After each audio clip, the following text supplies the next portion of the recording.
Good morning students.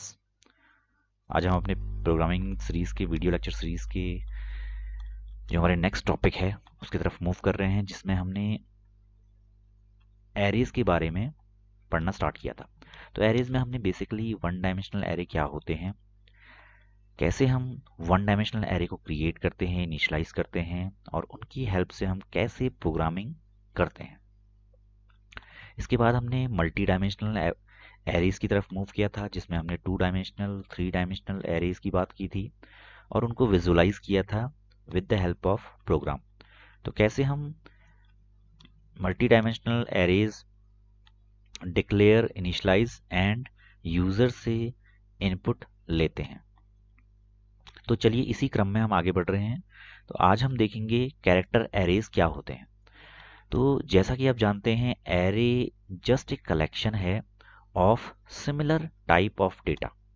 Means अगर आपने integer values मोर than one store करवानी है तो आप एरे का यूज कर सकते हैं। आपने अगर फ्लोट वैल्यूज स्टोर करवानी है मोर देन वन तो आप एरे का यूज कर सकते हैं। इसके अलावा अगर आपने डबल वैल्यूज स्टोर करानी है मोर देन वन तो आप एरे का यूज कर सकते हैं। इसी क्रम में अगर आप इंटीजर वैल्यूज से आगे बढ़ें, इंटीजर और डेसिमल वैल्यूज से आगे बढ़ें, तो आपके पास कैरेक्टर एक different kind of data type होता है जो आपके इंग्लिश के कैरेक्टर को रिप्रेजेंट करता है। Generally it will represent A to Z all the characters, and apart from these characters, whatever characters we have in our keyboard like hash है और डॉलर है, then underscore, dash, star, plus, these all are characters. Means other than number, whatever we have in our keyboard are known as characters, and these are known as special characters.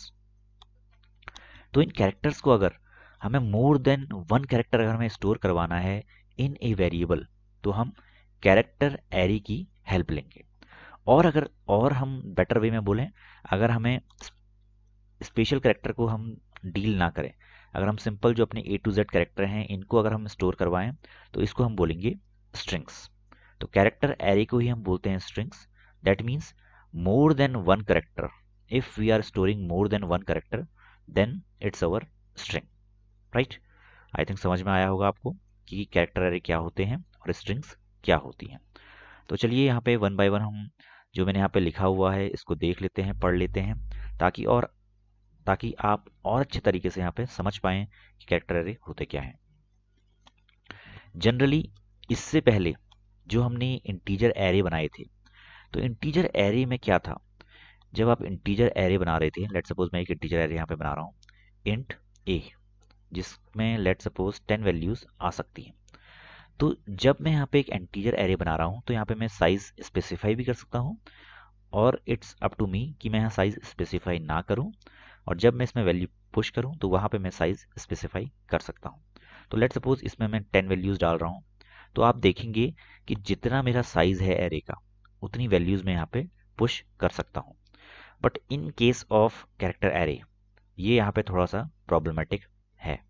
यहाँ पे जब भी हम characters डालते हैं अपने array में, तो हमें एट द एंड /0, \0 एक हमें एस्केप सीक्वेंस डालना पड़ता है जो रिप्रेजेंट करता है कि आपका एरे खत्म हो चुका है, आपकी स्ट्रिंग कंप्लीट हो चुकी है।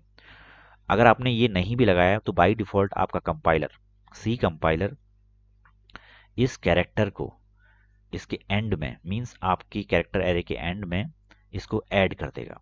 तो ये खासियत होती है कैरेक्टर एरे की, स्ट्रिंग्स की, कि यहाँ पे एट द एंड हमें \0 ऑटोमेटिकली मिल जाता है। तो चलिए देखते हैं।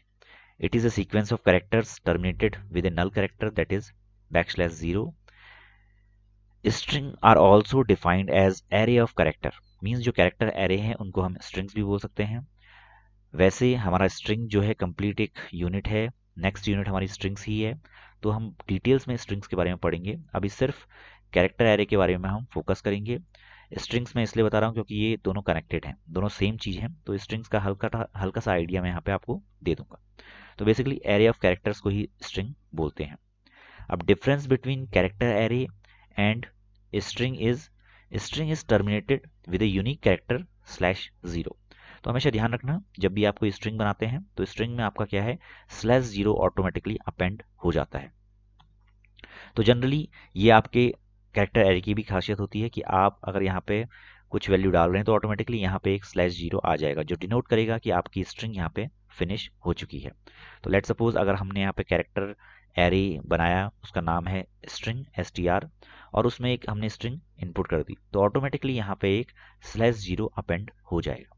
तो ध्यान रखना है, जब भी आप अपने कैरेक्टर एरे में स्ट्रिंग स्टोर करवाएं तो आप लास्ट में एक इंडेक्स /0 के लिए छोड़ दें। मीन्स जो भी इसका साइज होगा वो हमेशा एक ज़्यादा होना चाहिए, ताकि /0 को वो स्टोर कर सके। तो आई थिंक समझ में आया होगा। यहाँ पे हमने एक स्ट्रिंग ली है होम, होम को हम इस एरे में स्टोर करवा रहे हैं।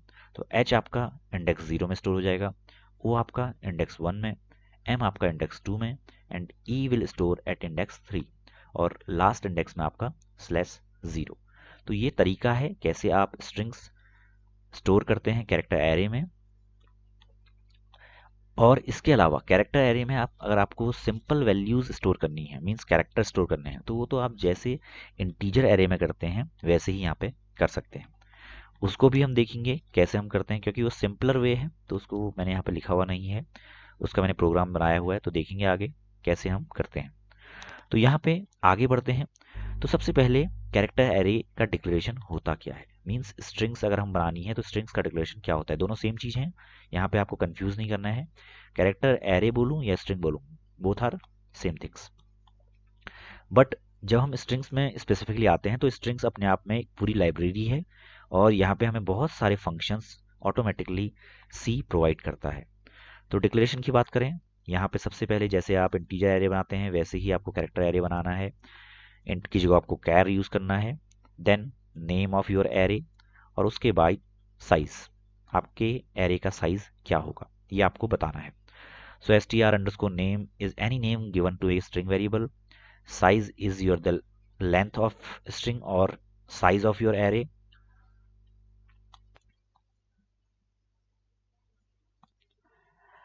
सो यहाँ पे मैंने नोट में लिखा हुआ है कि जब भी आप स्ट्रिंग्स अपने एरे में स्टोर करवाएंगे, बाय डिफॉल्ट अगर आपने डबल कोट्स में कोई वैल्यू ले ली तो आपके एट द एंड यहाँ पे /0 एक वैल्यू अपेंड हो जाएगी। So there will be an extra terminating character which is null character used to indicate the termination of string. Means string आपकी खत्म हो रही है, उसकी पहचान कैसे होगी एरे में, वो ऑटोमेटिकली आपका एक /0 यहाँ पे अपेंड कर देगा, जिससे पता चलता है कि आपकी स्ट्रिंग यहाँ पे खत्म हो रही है। तो यही डिफरेंस है between strings and character arrays. जब भी आप किसी स्ट्रिंग को, मींस जो डबल कोटेशन मार्क के अंदर होगी, उसको स्टोर करवाएंगे किसी कैरेक्टर एरे में, तो वहां पे ऑटोमेटिकली एक /0 अपेंड हो जाएगा, जो बाय डिफॉल्ट रिप्रेजेंट करता है कि आपका स्ट्रिंग यहाँ पे खत्म हो चुकी है। तो अगर आप चाहें तो यहाँ पे फॉर लूप की मदद से इस एरे में वैल्यूज पुश कर सकते हैं, वैल्यूज आपने पुश की उनको प्रिंट करवा सकते हैं, तो वहां पे आपको इसकी ज़रूरत नहीं है। मगर जहाँ पे आप इज इक्वल टू करके डबल कोट्स में कुछ वैल्यूज आपने दे दी, तो बाय डिफॉल्ट इसके बाद में यहाँ पे एक /0 अपेंड हो जाएगा। तो ये तरीका है कैसे आप यहाँ पे वैल्यूज चेक करते हैं, प्रिंट करते हैं एंड यूजर के थ्रू इनपुट करवाते हैं। तो चलिए देखते हैं, आगे बढ़ते हैं। यहाँ पे 4 तरीके हैं जिसकी मदद से हम किसी कैरेक्टर एरे में वैल्यूज पुश करते हैं। हम with the help of string कैसे कैरेक्टर एरे में वैल्यू इनिशियलाइज करते हैं, तो ये हम देखेंगे। यहाँ पे 4 तरीके हैं। सबसे पहले तो आप without giving any size of array, means आपने यहाँ पे साइज डिफाइन नहीं किया है और डायरेक्टली आप यहाँ पे एक स्ट्रिंग पुश कर रहे हैं। तो यहाँ पे ध्यान दीजिए, जो कैरेक्टर होता है, जब आप सिंगल कैरेक्टर की बात करते हैं तो उसको आप सिंगल कोट्स के अंदर लेते हैं, और जब आप स्ट्रिंग की बात करते हैं तो उसको आप डबल कोट्स में लेते हैं। तो जो भी वैल्यू डबल कोट्स के अंदर होगी वो होगी स्ट्रिंग्स, मैं यहाँ पे लिख देता हूँ, और जो भी वैल्यू सिंगल कोट्स के अंदर होगी वो होगी कैरेक्टर, कैर। यहाँ पे सिर्फ एक वैल्यू आ सकती है, यहाँ पे मोर देन 1 वैल्यूज आ सकती हैं। ये वैल्यू जब कैरेक्टर एरे में स्टोर होगी तो by default at the end हमें यहाँ पे /0 मिल जाएगा। यहाँ पे /0 ऑटोमेटिकली नहीं मिलेगा, हमें खुद से अपेंड करना पड़ेगा। तो चलिए देखते हैं। फर्स्ट तरीका है किसी कैरेक्टर एरे को इनिशियलाइज करने का, आपने विदाउट गिविंग एनी साइज यहाँ पे स्ट्रिंग्स डाल दी हैं, नॉलेज नेस्ट आपने यहाँ पे डाल दिया, देन लास्ट में आपने /0 ऑटोमेटिकली यहाँ पे कंपाइलर के थ्रू अपेंड करवा दिया। दूसरा तरीका है, आपने यहाँ पे विद साइज भी यहाँ पे कर सकते हैं और आपने यहाँ पे अपनी वैल्यू डाल दी। तो ध्यान ये रखना है, always take a size bigger than your string for /0। अगर नॉलेज नेस्ट को हम यहाँ पे चेक करें तो इसकी जो लेंथ है वो है 1 2 3 4 5 6 7 8 9 10 11 12 13, जो लेंथ है 13। अगर आपने यहाँ पे साइज 13 दे दिया so that will be problematic, because ये लास्ट के टी को खा देगा। क्यों? क्योंकि यहाँ पे हमें /0 के लिए भी स्पेस चाहिए, तो हमें /0 के लिए भी एक स्पेस चाहिए, तो हमें टोटल 14 यहाँ पे साइज लेना पड़ेगा। तो हमेशा ध्यान रखिएगा जब भी आप कैरेक्टर एरे बना रहे हैं तो उसका साइज आपकी स्ट्रिंग से एक नंबर बड़ा होना चाहिए ताकि वो /0 को भी अकोमोडेट कर सके। इसी तरीके से तीसरा तरीका है कि यहाँ पे आपने साइज स्पेसिफाई किया और 1 बाय 1 सारे कैरेक्टर यहाँ पे, जैसे आप इंटीजर एरे में इनपुट करवाते हैं वैसे आप कर सकते हैं, और लास्ट में आपने /0 यहाँ पे दे दिया। देन फोर्थ तरीका है कि आपने विदाउट गिविंग साइज, यहाँ पे मैंने साइज मेंशन किया है, तो यहाँ पे विदाउट गिविंग साइज आप यहाँ पे अपना जो कैरेक्टर्स हैं उनको दे सकते हैं। इसके अलावा पांचवा तरीका है, आप with the help of for loop भी काम कर सकते हैं by taking input from user. Means आप यूजर से इनपुट जब ले रहे हैं, तो ये तो हम बाय डिफॉल्ट जो हम प्रोग्राम में हार्ड कोडेड वैल्यू दे रहे हैं, इसके अलावा जब यूजर से इनपुट लेंगे तो हम फॉर लूप का भी यूज कर सकते हैं। तो मल्टीपल तरीके हैं, मल्टीपल वेज हैं जिससे आप स्ट्रिंग या कैरेक्टर एरे बना सकते हैं, उनको यूज कर सकते हैं। बहुत ब्यूटीफुल एक कॉन्सेप्ट है प्रोग्रामिंग लैंग्वेज में, जिसका हम यूज आने वाले टाइम में बहुत डीपली, मीन्स बहुत वास्ट तरीके से करेंगे, और उसकी मदद से हम बहुत सारी क्वेरीज, बहुत सारी जो हमारी रियल वर्ल्ड प्रॉब्लम्स हैं उनको सॉल्व कर सकते हैं। तो चलिए आगे बढ़ते हैं। इसी क्रम में एक प्रोग्राम मैंने यहाँ पे लिखा हुआ है, लेट सपोज अगर यहाँ पे आपको किसी एरे की वैल्यूज को प्रिंट करवाना है तो हम वो काम कैसे करेंगे, printing values of A given character array. तो यहाँ पे मैंने एक कैरेक्टर एरे लिया है जिसका नाम है my char array. Without providing any size I have declared that array, और उसके अंदर मैंने एक स्ट्रिंग डाल दी है नॉलेज नेस्ट। तो नॉलेज नेस्ट मैंने जैसे ही डाली तो मेरा यहाँ पे एक एरे बन जाएगा। ये मेरा एरे है, लेट सपोज मैं इस एरे को ऐसे दिखा रहा हूँ आपको। तो सबसे पहले KNOWLEDGE,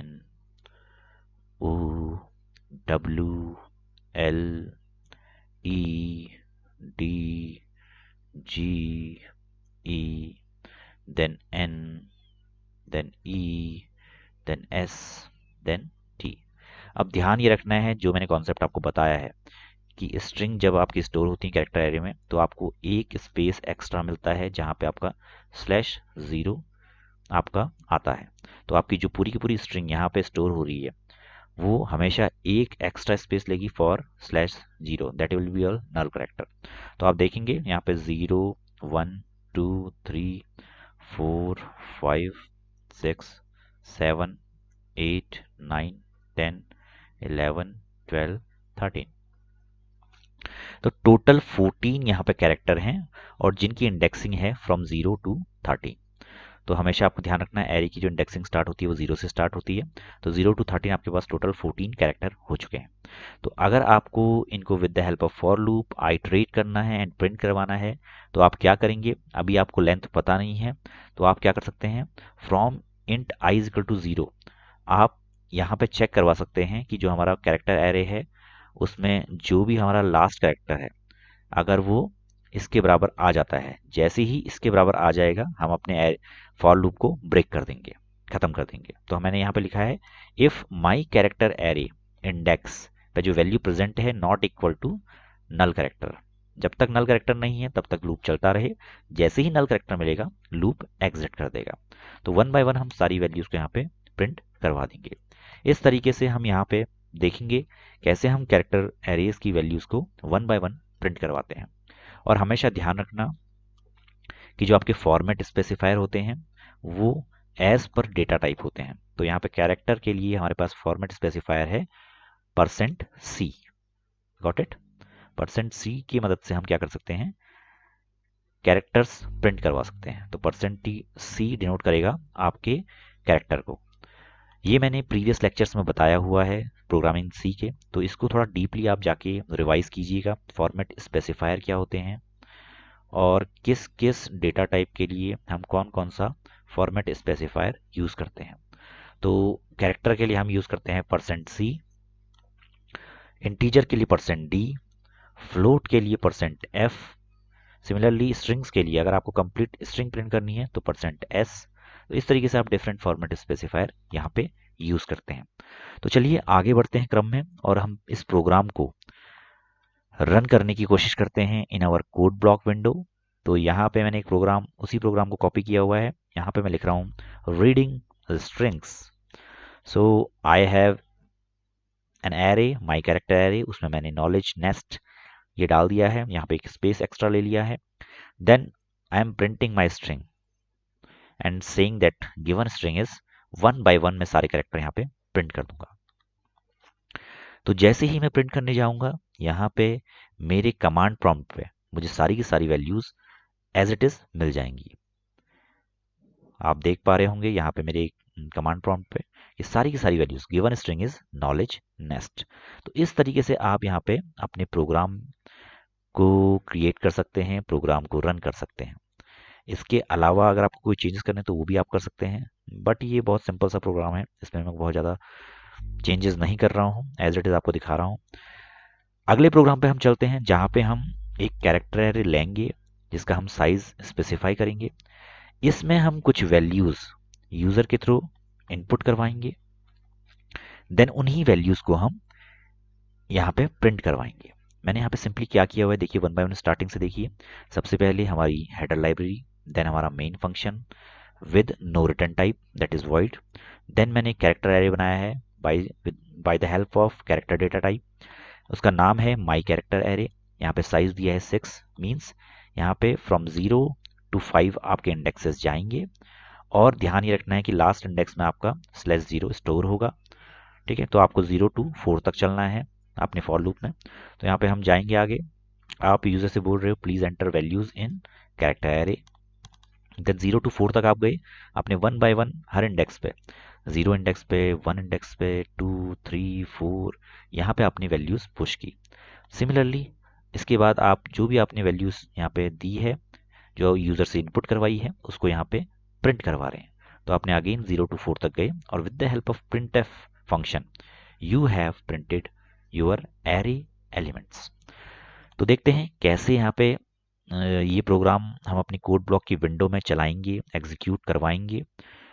तो यहाँ पे अगर मैं देखूँ अपनी कोड ब्लॉक की विंडो में, ऑलरेडी मैंने ये प्रोग्राम लिखा हुआ है ताकि हमारा टाइम बच सके। तो यहाँ पे मैंने ये प्रोग्राम लिखा हुआ है entering value in character array. तो यहाँ पे stdio.h main function character array, उसका साइज, देन जो इनिशियलाइजेशन में फॉर लूप के अंदर करूँगा उसको मैंने यहीं पे कर दिया है। यहाँ पे int i is equal to 0, इसको मैं हटा के नीचे भी कर सकता हूँ, नो प्रॉब्लम। यहाँ पे भी कर सकता हूँ, नो प्रॉब्लम। तो ये भी काम कर सकते हैं। तो यहाँ पे मैंने 1 by 1 वैल्यू यूजर से इनपुट करवाई by taking the %c format specifier, और यहाँ पे इसके एड्रेस पे मैंने सारी की सारी वैल्यू स्टोर करवा दी for my character array index 0, then 1, then 2, then 3, then 4, and after that I have printed all the values in same line by sequence. तो चलिए इस प्रोग्राम को रन करके देखते हैं कि कैसे ये प्रोग्राम रन होगा और कैसा दिखता है। तो अगर मैं यहाँ पे इसके बिल्ड एंड रन पे जाऊं, तो बिल्ड एंड रन पे जाने पे मुझे मेरी कंसोल पे अगर मैं मूव करूं, तो यहाँ पे कंसोल पे मैंने मूव किया, तो यहाँ पे मुझे जो दिख रहा है enter values in character array. तो लेट सपोज अगर मैं कोई ऐसी वैल्यूज ले लूं लाइक होम या होम्स ले लूं, क्योंकि मुझे 0 to 4 तक 5 वैल्यूज चाहिए। तो H is my first character, then O second, then M third, E fourth, and last one is S5। तो यहाँ पे जैसे ही मैं एंटर करूंगा उसके बाद मुझे सारी की सारी वैल्यूज प्रिंट होती हुई दिखाई देगी, दैट इज होम्स। तो एंटर्ड स्ट्रिंग इज होम्स। तो ऑटोमेटिकली यहाँ पे इन्होंने /0 ऐड किया और /0 के बेस पे इन्होंने यहाँ पे अपनी एक टर्मिनेटिंग स्ट्रिंग डिनोट कर दी। तो होम्स आपका यहाँ पे प्रिंट होके आ गया। तो आई थिंक आपको समझ में आया होगा कैसे हम कैरेक्टर एरे बनाते हैं, उसमें वैल्यू इनपुट करते हैं, what is the difference between string and character array. तो ये सब आपने आज यहाँ पे देखा। इसके बाद हम आगे बढ़ते हुए एरेज के रिगार्डिंग कुछ एक्सरसाइज करेंगे, जिसमें हम वन डायमेंशन से लेके मल्टी डायमेंशन से लेके कैरेक्टर एरे तीनों पे कुछ ना कुछ प्रोग्राम चला के देखेंगे, और कुछ प्रॉब्लम्स जो इंटरव्यूज में पूछी जाती हैं आपके डेटा स्ट्रक्चर एल्गोरिथम्स के बेस पे, जो इंटरव्यूज आपके होते हैं, जितनी भी प्रोडक्ट बेस्ड कंपनी के इंटरव्यूज होते हैं, उनके थोड़े बहुत प्रोग्राम हम देखेंगे। अब प्रोग्रामिंग पे अगर मैं सीरीज बनाना चाहूँ तो मैं बहुत सारी लिस्ट है, क्योंकि प्रोग्राम इनफाइनाइट हो सकते हैं। मैं अगर 1000 प्रोग्राम भी यहाँ पे बना के दिखा दूँ तो वो भी कम है, मैं अगर 1 लाख प्रोग्राम भी बना के दिखा दूँ कम है। वो डिपेंड करता है आप पे। आप जितना यहाँ पे प्रैक्टिस करेंगे, आपको उतना यहाँ पे अपनी प्रोग्रामिंग शार्प करने में हेल्प मिलेगी, और आप उतने बेटर तरीके से प्रोग्रामिंग इंटरव्यू क्रैक कर सकते हैं। सो thanks for watching this lecture. अगर आपको लेक्चर पसंद आया है, वीडियो को लाइक कीजिए, शेयर कीजिए, कमेंट में अप्रिशिएशन पोस्ट लिखिए, और अगर कोई क्वेरीज हैं तो क्वेरीज भी आप यहाँ पे लिख सकते हैं। इसके अलावा टेलीग्राम पे हमारा चैनल है नॉलनेस्ट, इसको आप सब्सक्राइब कीजिए, फॉलो कीजिए, और यहाँ से लेटेस्ट अपडेट आपको मिलती रहेंगी। सिमिलरली हमारा फेसबुक पेज है नॉलेज नेस्ट, इसको फॉलो कीजिए। कोई भी personal query, career related guidance आपको चाहिए तो यहाँ पे आप मेल कर सकते हैं। सिमिलरली हमारे पास एक इंस्टा पेज है सेम नाम से, और ट्विटर पे हमारा एक हैंडल है सेम नाम से। तो लगातार इसको फॉलो कीजिए ताकि हमारी रीच बढ़े, और मैक्सिमम लोगों तक इस कंटेंट को शेयर कीजिए। जितना शेयर करेंगे रीच बढ़ते रहेगी, और अपने को इन्हांस, अपने को अपडेट करते रहिए। So thanks for watching this lecture once again, and मिलते हैं अगले लेक्चर में। बाय।